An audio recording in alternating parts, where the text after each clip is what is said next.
হচ্ছে ধরেন এই 16 বছরে বাংলাদেশটা শেখ হাসিনা কিন্তু ধ্বংসের মুখে নিয়ে গিয়েছিল, তাই না? উনি ধরেন পুলিশে দলীয়করণ করেছে, বিচার ব্যবস্থায় দলীয়করণ করেছে, উনি সংবাদপত্রের স্বাধীনতা হরণ করেছে, উনি লক্ষ লক্ষ কোটি টাকা বিদেশে পাচার করেছে। সেই জন্য হানাতে একটা ধরেন কিছু প্রস্তাবনা আছে যে আপনি কি বিচার ব্যবস্থার স্বাধীনতা চান? হ্যাঁ চাই। আপনি কি পুলিশকে দলীয়করণের ঊর্ধ্বে রাখতে চান? হ্যাঁ চাই। আপনি কি দুর্নীতিমুক্ত বাংলাদেশ চান? হ্যাঁ চাই। আপনি কি সংবাদপত্রের স্বাধীনতা চান? হ্যাঁ চাই। আপনি কি সাধারণ মানুষের নিরাপত্তা চান? হ্যাঁ চাই। এটাই হচ্ছে হানা ভোট, যে আপনি পরিবর্তনের পক্ষে না বিপক্ষে। ঠিক আছে,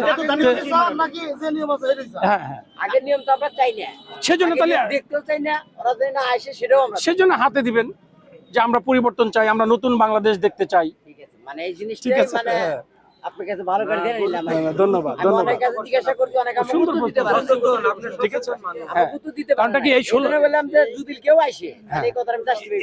এই 16 বছর যে অনিয়ম চলে আসছে, যেমন দেখেন নির্বাচনটাকে, সে নির্বাচন ব্যবস্থাটাকে ধ্বংস করছে, নির্বাচন সচিবালয়ে দলীয়করণ করে নিজেদের লোক বসাইছে।